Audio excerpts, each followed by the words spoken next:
You have one precious life. How will you make your money work for you? It's time for Sage Money Conversations, where your financial happiness and confidence are always the subject. Here's your host, certified financial planner, Barbara Norman. Good morning. Welcome to Sage Money Conversations. My name is Barbara Norman. I'm your host, and I am so excited today. We have one of the most interesting, fabulous, dynamic speakers. Welcome, Dr. Jenn Gunsaullus. She is a sociologist, intimacy speaker, and relationship and communication coach.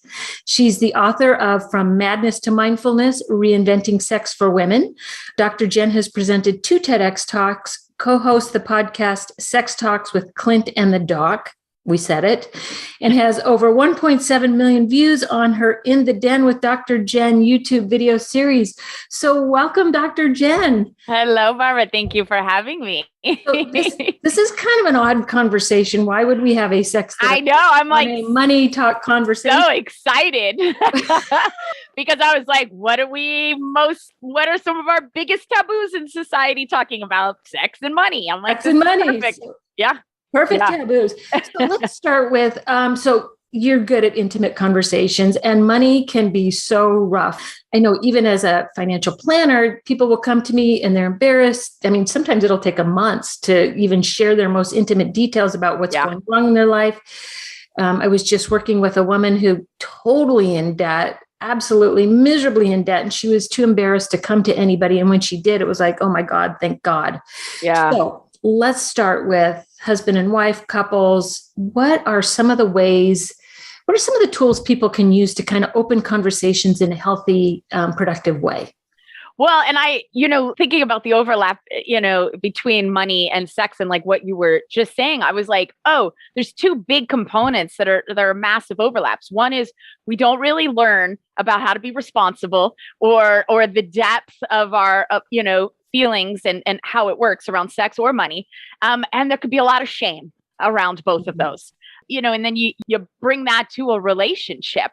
And so the same approach that I take with talking about sex is where I start with couples when they're having financial concerns. Is like, what are your values around this? And, and I'm a sociologist, so I'm always starting with, what did you learn? What did you learn? Where did you learn it? What were your early experiences? Did you have fear experiences around money? Did you have a sense of abundance? Was it talked about?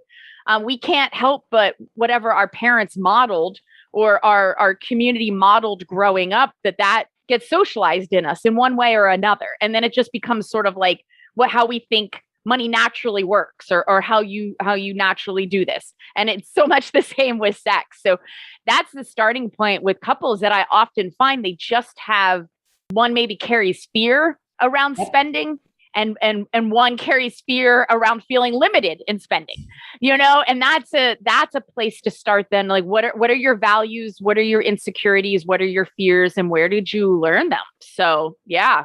Okay. So I think that would be a difficult discussion for a couple to come up with, because they are fighting. Here's one that grew up in abundance. Here's one that grew up in lack. And I see that a lot. And so how would a couple open that conversation? I mean, well, so a good place to start is actually just to do some journaling on your own. Okay. Answer, like the few questions that I posed here already, even just write and spend 15, 20 minutes on your own stream of consciousness writing. And then maybe do it over a few days, because often if we've never thought about something before and we start reflecting on it, all of a sudden you start writing and you're like, okay. And then 2 hours later, you're in a conversation with somebody and you're like, oh my God, you totally reminded me of something from when I grew up. And then you can go and write some more. Or you talk to a sibling and then you're like, oh, they do this thing I do. I didn't even realize we do this. Once you open sometimes that can of worms, right. But that's what you need, to shine a bright light on it and really give yourself the space to do it and to reflect on your own and just take ownership of it. Like, you're not blaming yourself. You're really just looking at the story that was presented to you growing up, the narrative around money, and then how you make sense of it now. And then, and your partner does the same. And then to come together, I think it's really helpful when you are having a conversation that you're not looking forward to, that could be uncomfortable, that could be triggering, to literally set a timer for just 15 minutes. You're like, that's it. We're not going to solve anything. We're just going to start talking about this, right? Because I think some people come in thinking like, we need to fix this now. And that's so much pressure. And also it means then the conversations go on for 4 hours and nobody's good at, being present and being mindful and being kind for that long. So set a short timer. You're just starting the conversation, and that would be it. Set a timer, and also set ground rules of work on being kind, of taking deep breaths, of, so that you feel, grounded in that moment, because you don't want to be reactive and defensive, and you don't want to be attacking. So you really want to, as much as possible, create it as a safe space so that both of you feel open sharing your story. There's no pointing fingers or making wrong, and just doing that as a starting point. And then keep scheduling those, schedule, a couple times a week, short little meetings like that to start developing your awareness and your comfort in having conversations like this, and start building yourself as a team in talking about these topics. And I think it's really helpful when you end something like this, even if it's just 15 minutes, end with something you're genuinely grateful for about each other, so that you end on a really positive note. It could be something that you feel like they did really well in that conversation, or just something overall that you really admire, a strength of theirs. And, and give some, the juice behind giving appreciations to folks is in the details of like why you appreciate it, what it means to you. So make sure you give some more details, because you feel it more, and then your partner feels it more. So I love that. And there's so little gratitude, so little appreciation, especially these days of COVID. And so I like that. Okay. So we're going to have a couple of conversations, but now we got to start living in the real world. And let's just use, I don't know, maybe I'll have one of these conversations with my partner in a restaurant, and one of us is going to start ordering drinks and appetizers and desserts, and the other one's like, oh my God, no, we're having one entree. That's it.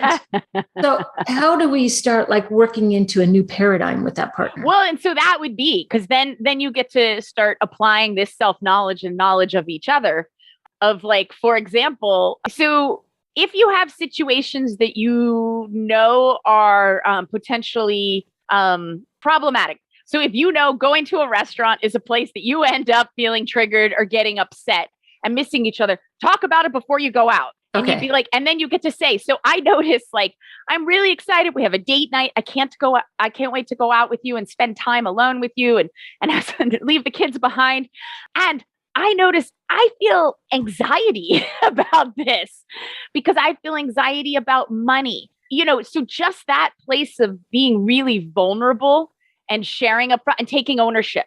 You're not blaming or pointing fingers. You're saying, I'm feeling this. My heart's pounding a little. I feel a little edgy.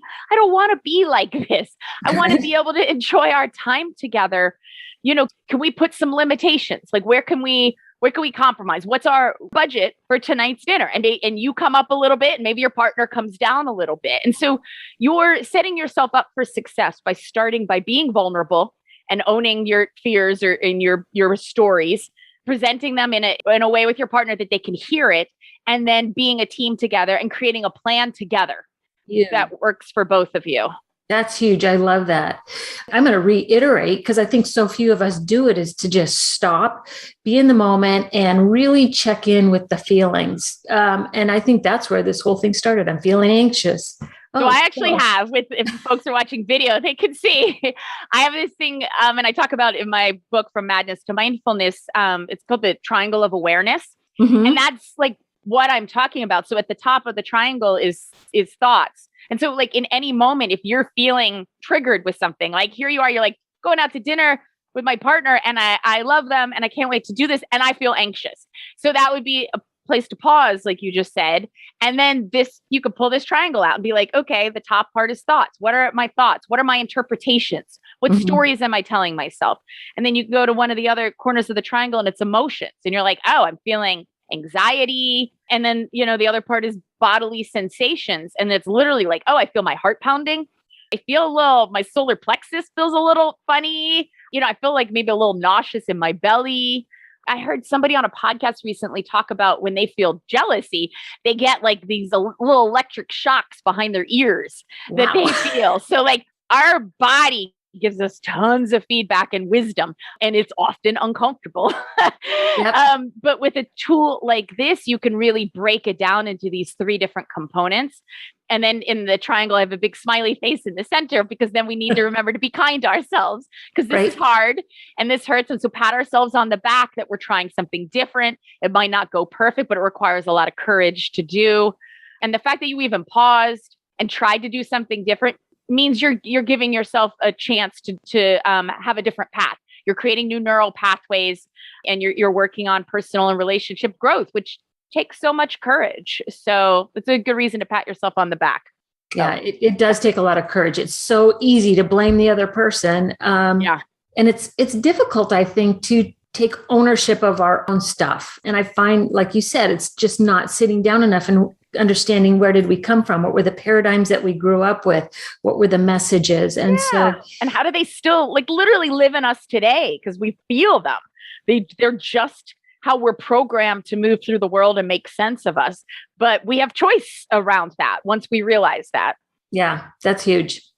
Any other thoughts on those conversations and how to move forward? Let's see. I mean, and start one of the things, and I'm sure you see this a lot, folk, and often, and we grew up in a society that was a lot like this, of money is kind of kept in a mysterious realm, kind of like sex. You don't talk about it, even in partnerships. That, I'm shocked how many, he does the money or she does the money. I don't know what we have, or I don't know how much it is, or I don't know where it is, or I don't know the passwords, or I don't know anything like that. And I think, I do, we all have way more on our plates than we can get done at any given day and feel good about. So division of labor within relationships absolutely makes sense. However, when it comes to sex and when it comes to money, that can cause resentments. It can cause inequalities. It can cause power imbalances. And so I think also then scheduling times to start sitting down, and again, small amounts of times, only 20 minutes at a time, so it doesn't feel overwhelming, and look at your financials and look at how much are we spending? Where's our money going? How much do we have in savings? And then say, what number are you comfortable with? Well, I'm comfortable with this number, and take it out of the realm of mystery, shine a bright light on it. You don't have to always then be making, all of the decisions or paying all the bills together if your division of labor works, but don't not know anything. Right. I don't think that's helpful. And so I think, and it's uncomfortable. It's so funny. People sitting down and doing these things with finances is so much the discomfort that they have around having intimate sexual conversations. It's tough. And what you're saying is very true. There's a lot of women who take care of the household bills and they think they're doing the financial planning, but they have no clue about what investments they have, how they work, none of that. So it's there's been this division of labor that actually becomes, I think, detrimental to women, especially if they're having to go through a divorce. Absolutely. Especially if they're going through a divorce or widowhood. It can be a disaster when they don't know. Mm-hmm. And approaching that conversation for the first time, let's say I've been married for 20 years and that's always been the way it is. I took care of the household and the kids. He took care of the business. If someone popped up after 20 years and said, hey, I kind of want to know more about what's going on in our life. You're going to be like, are you going to divorce me? Would be the first question. Well, and so honestly, I always tell people to use me as their excuse. Okay. To say, I was listening to this podcast. I read this article. I read this book. I heard this expert talking. And anytime you're bringing up something that feels uncomfortable with your partner that you haven't really talked about before, give them the context of why you're bringing it up. So that's easy. Folks listening to this podcast can be like, I listened to this podcast and it was weird because this sex expert was talking about money, but it made sense. It'd be like, I never thought about this. And then to realize I've been putting the weight on your shoulders, which isn't necessarily fair. And I'm allowing fear to get in the way of me stepping up and just being, an equal partner and at least knowing what's going on. Right. And it's disempowering to one side and it can be unfair to the other side also. Yeah. So I think just phrasing it in that way. And I get all, and maybe it's awkward and okay. So it's awkward, brace yourself that it may be awkward and that's okay.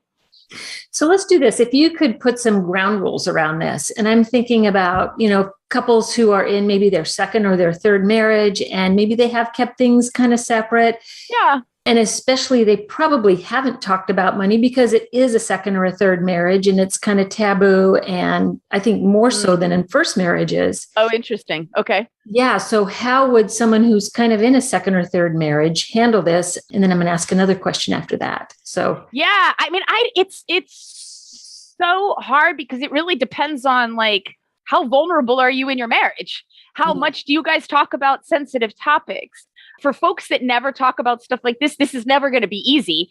And if that's the case, then maybe hire a coach, or a financial advisor or a therapist or somebody that can facilitate it for you, because that's just, if you're not used to talking about this stuff, if you don't have the skills bringing it up, and if your partner's going to balk at it or shut it down, there's only so much advice I could give you. Yeah. So my advice is always for folks at least who have some openness in talking about conversations. And I mean, and some of it could be, I wish that part of long-term relationships and marriages was like ideally like monthly check-ins, but if nothing else, a yearly check-in to be like, hey, where are we? Who do we want to be? Are you feeling fulfilled and satisfied? Am I feeling fulfilled and satisfied? What's working? What's not? Let's recommit to each other. So you're making a conscious choice for love and for being in this marriage or this relationship. And what would be amazing then is like, okay, what are the main, 7 factors we want to look at for ourselves? And one could be sex. And one could be how love you feel, how much you feel like a team. Another one could be financial. And all of them would be, spending some time, just a little time, shining a bright light on it, getting on the same page. Like, where are you with finances? Where am I? Where are we uncomfortable with this? And just being honest with your discomfort around it, I think is a really important starting point. And then just creating space and time to actually talk about it. I mean, I wish folks did stuff like this. I think they'd have much more intentional relationships. Oh, I think so. I have folks that come see me and I was like, they're like, how did we get here? And I was like, oh my God, you needed to be here talking to me 8 years ago. Right. And then you have all of that resentment and patterns and ways of doing things that have built up this initial, disagreement or misunderstanding or some hidden information. And then they've built this whole relationship around it, and then it's not working for them. It's just so much to undo. So if you build in, check-ins for yourself, nothing gets brushed under the rug, ideally. Yep. So, yeah. In my practice, I use this wheel of life, happiness, and it talks about the 7 areas. And there was a couple who they both rated home really low, and they didn't know that the other one was feeling that way. And on the way home in the car, they decided to sell the house and start traveling. Could you imagine if they never had that conversation? Each one's trying to make the other one happy, and they're both missing a whole huge life. Those conversations are huge. Oh, and I love those when you get to facilitate them in a couple when I get to see it. And I'm like, well, tell me about your fantasies a little bit or something. And somebody's like, I have da-da-da. And the other person is like, wait, what? I have that, and it's like, yay! But they were afraid to talk about it. They were afraid of being judged, and they were afraid of disappointing the other or feeling stigmatized. So that wheel, that's great. That's like perfect. Yeah. All major components of your life and rating, like how much do they matter to you or how fulfilled do you feel in them? And then, putting some coaching around that to then work on it, but at least having a conversation about what it means to you. Right. So, yeah.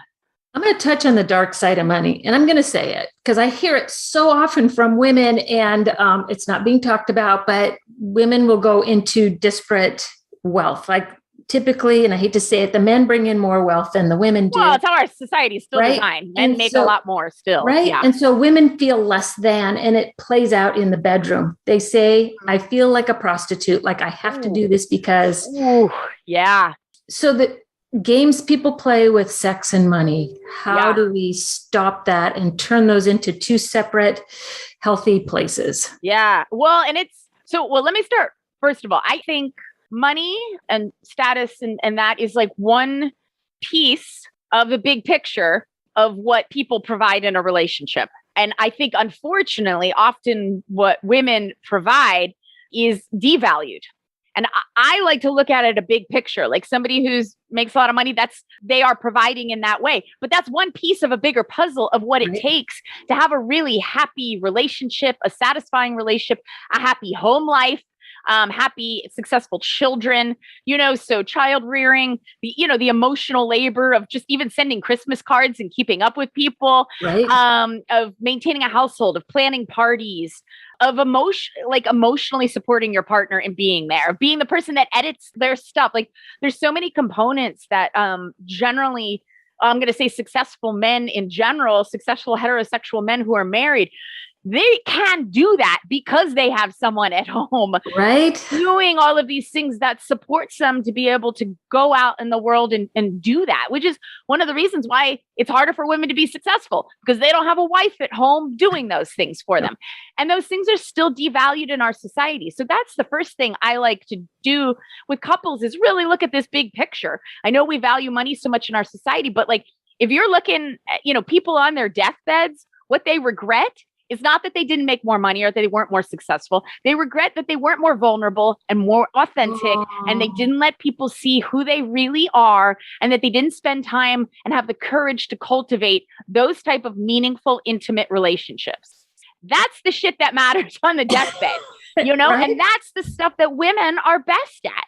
And that's the stuff that reason why married men are healthier than unmarried men and live longer, is because often they're with women who provide emotional support for them.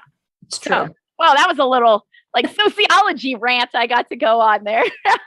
So that's my starting point. Like we need to value all of these things that folks bring to a relationship. So then the sex piece, because then also often then it's like, well, guy's married. He's like, I'm providing a nice house and this money and all. And like, all I'm asking for is sex. Which first of all is bullshit, because he's getting a whole lot more. But that transactional sex piece, I mean, that's a tough one. And so I do think, first of all, a couple angles on that. One, I'm just going into like total sex coach mode here. One is, if possible, for the woman to reframe sex actually as connection or as a gift, because that, if they do, presuming they love their partner and respect their partner, and they do want to stay in this marriage and not just in a transactional way, this is something that's meaningful to your partner. It's how your partner feels fulfilled. It's how your partner feels connected often, right? It might be their love language. And so, because it is, sex and physical touch is more so for men, how they actually feel nourished and connected. So, that piece of reframing it. And then the next angle is like, what is in it for her in terms of pleasure? And like, is she faking orgasms? She not having orgasms? Does he not care? That's a whole, like, that to me is go talk to a professional about it. Yeah. Because often what men want, even if their partner has lower desire, is they don't just want to go through the act of sex. They want their partner to desire them. Yeah. And they want their partner to feel passion. It's not easy to fake passion, especially if you've gone through menopause and everything like that. And you're like, I'm done with this, feeling like I'm serving everybody else my whole life and taking care of others. So right. I do think, maybe there's a place for sexual awakening for women of all ages, that, you didn't grow up in a society that facilitated this, but what's it look like for you at any age of, can you start reading some erotica? Can you try a vibrator maybe for the first time? Can you start exploring your body? If possible, trying, bioidentical hormones or something like that. Something that, so you feel good in your body and you feel good sexually, but then start figuring out like, where is your pleasure in all of this? Where's your physical pleasure in this? Do you want to try new things? And there's, frankly, and if you're working on desire and you want to feel desire, there's like so many neat things. Like, for example, there's these apps. I think there's it's called Dipsea, Dipsea, and they are audio stories, like erotic stories. And they're recorded like with actors with like sound effects and all. And it's like, oh, they're at the beach and they met each other and you hear these seagulls in the background and stuff like that. And so, because I get sent all stuff like this to try as a sample, because people want me to promote it in my field. And one of these was like a year and a half. I think it was like early COVID times, I think. And I was like, oh, let me check this out. And I started listening and I was like, oh, goddamn, this is hot. I was like, this is really good. And then I was like, it's early COVID. And I was like, and I'm single. And I was like, I don't want to get turned on right now. This is not helpful right now. But it was it's not like a bad Danielle Steele novel. It's actually right, okay. I'm so off track here. I know, sorry. But my point is that there's ways of taking charge of your sexuality and of your desire. And there is so much out there now in terms of technology that can help us with it. And if you're if you want to feel some more desire and stimulate that, like, being in the car on a 20 minute ride home and listening to these stories, you're going to get home and be like, oh, okay, that's kind of hot. So I think, especially for older women, probably more grew up with the social narrative that it's someone else's responsibility to turn them on, or it's someone else's responsibility, a man's responsibility to give them pleasure. And I don't think that serves us in the long run. And so I think, creating your own version of a sexual awakening and taking responsibility for your own desire and what feels good for you, and you can explore it on your own for a while and not even tell your partner you're doing it. I think that, because if you're going to be having sex, figure out how to make it good for you. Well, I love this, because we've gone from a sense of obligation to let's give this as a gift to take care of yourself, which I think when we go right back around to finances, it's the same thing all over again is, have the conversations, own your stuff, take care of yourself. Yep. Yeah. Figure out what makes you happy. Yes.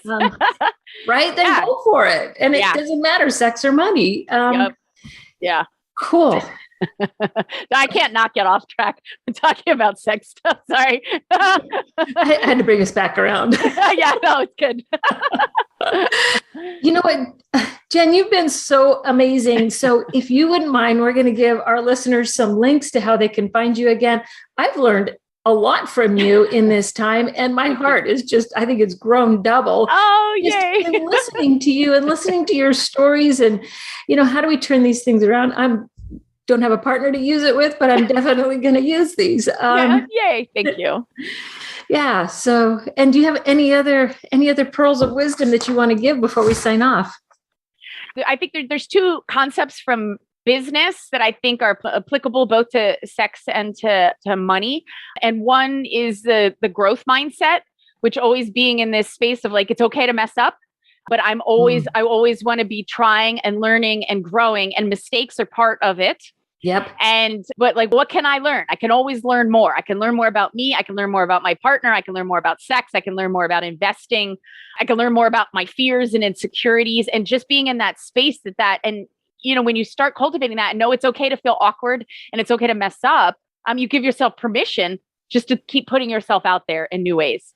And the other one is this concept of confident humility, which I take from Adam Grant. He's an organizational psychologist, really, really great work. His book, Think Again, came out this year, which was fantastic, about how to challenge our patterns and our ways of thinking. And it's looking specifically for leaders in the business world. But I take the concept, like to sexuality, and apply it to other places of like, how do you be confident in yourself that you can handle what's thrown your way, but have the humility and practice being humble that there's always more to learn and grow. And so again, like it goes hand in hand with that growth mindset. And I think those are, shifting our mindset in that way around sex and about money and about relationships just really sets you up for success in a way that if you have a fixed mindset, isn't really possible. Yep. And it's true. Cool. Well, thank you so much. We're going to put your link into this podcast and also onto our YouTube channel so people can find you and come work with you. You've been amazing. Thank you so much. My pleasure. Bye. Bye. Advisory services are offered through Barbara J. Norman, LLC, an investment advisor in the states of California and Texas. The information contained herein should in no way be construed or interpreted as a solicitation to sell, nor an offer to sell advisory services to any residents of any state other than the state of California, or where otherwise legally permitted. All content is for information purposes only. It is not intended to provide any tax or legal advice or provide the basis for any financial decisions. The information contained in this material has been derived from sources believed to be reliable, but is not guaranteed as to accuracy and completeness and does not purport to be complete analysis of the materials discussed. The opinions expressed do not necessarily reflect those of SagePath Solutions and are subject to change without notice.